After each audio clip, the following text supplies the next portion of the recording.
Duty is sacrifice. It eclipses all things, even blood.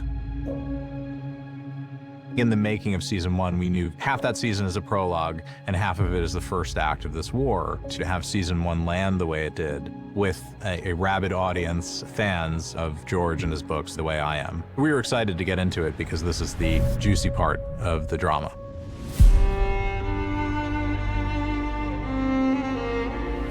The North owes a great duty to the Seven Kingdoms, one older than any oath. Winterfell is the one place, the one corner of this world where news of Luke's death has not yet reached. And it is this hearkening back to a simpler time. I wanted to go to a place where we could experience that, if only briefly, and the North just felt completely the right way to go. Ryan, when we did speak, it really helped me out because we would have conversations about how important these negotiations are for Team Black and the difference it makes in the war. War is coming to the whole of the realm, my lord. We cannot wage it without the support of the North. Well, it's all about history. There were pledges that were made back in the day, and Jace is sent to remind Cregan Stark of those pledges. If your Greybeards can fight, the Queen will have them. They will fight hard, like Northerners. Rhaenyra heard the news that Luke has died on a mission that she sent him on, so there's guilt involved. And she's a mother who's lost a son and has to go through the sort of necessary grieving process that Daemon, her husband, can't really appreciate or understand. She goes and tries to make peace with Luke's demise, but she cannot settle in it because it is unsettled business until part of Arrax washes ashore. Going in search of evidence is quite fundamentally important to her. I guess one of the sort of maddest things about death is that it seems sort of impossible, especially because really the overriding feeling often is you just sit with the absence, and so anything that has like a tangibility about it, I think, is vitally important. Her son's cloak, the wing of his dragon. I think it's devastating, but I think it galvanizes a vengeful feeling, one that maybe she hasn't paid so much mind to previously. I think that Rhaenys is probably one of the few people that Daemon knows he can't mess with, although I suspect probably wants to. We're going to King's Landing, To what end? killing Vhagar. When those two meet, it's kind of like a panther meets a kind of electric eel. Really dangerous combination. He's essentially ready to go to war and get payback. It was nice to throw those characters into conflict with one another. I think you can tell from even her demeanor the way Rhaenys thinks of Daemon. Daemon believes that he's, of course, completely in the right and has the power to order Rhaenys around. Fly with me. It is a command. Would that you were the king. Where is Jaehaerys? What do you need of him? Taken into the small council. He'll be king one day. He must begin his instruction. What if he does not want to be king? Where is he? One of the things I loved about Game of Thrones was character humor, and you know, that we could spend a lot of time being dour in this world, and it's so important to have humor. And when I first saw what Tom Glyn Carney was doing with Aegon, I thought, he's finding humor where I didn't know it existed, and it's painful. A guy who's way in over his head, who really wants to do well, but it just can't make a right move, no matter what he does. Aegon the Magnanimous. Hail King Aegon! The Magnanimous? I think Aegon is the kind of father that encourages bad behavior because he finds it funny. He loves his kids. I have no doubt about that. He loves his kids dearly, but he's not one to discipline them. If anything, he's, you know, having competitions with his children to see who can be the most rebellious, and Aegon often wins. Would someone please? Is the heir to the throne bothering you, Tyland?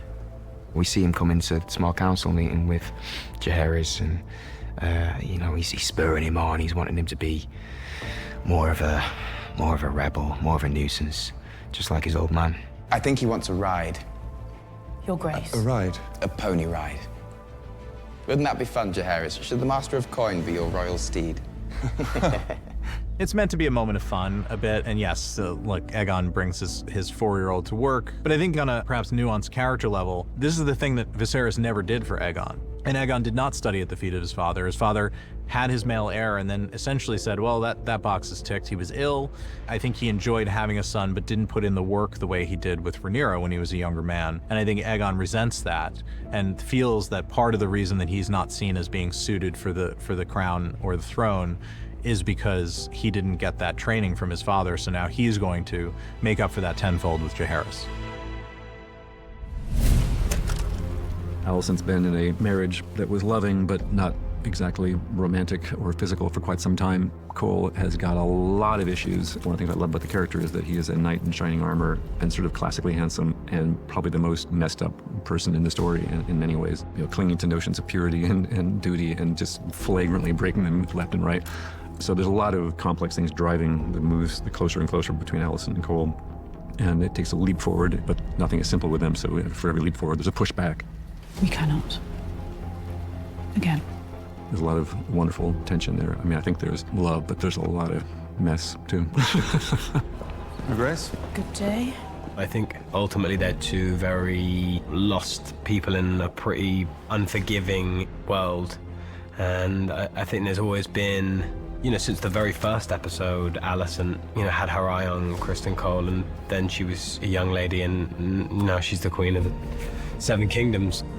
It's paramount that she keeps it a secret, because not only would her respect completely disintegrate, but her stay in the castle, and Aegon is so unpredictable, who knows what he would do if he found out that his mother was having sex with his commander of the King's Guard. I mean, not only is it an embarrassment, it would bring deep, deep shame.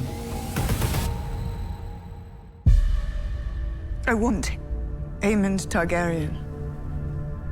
Rhaenyra has literally one line in the first episode, and the one line she says, Daemon takes as pulling the trigger.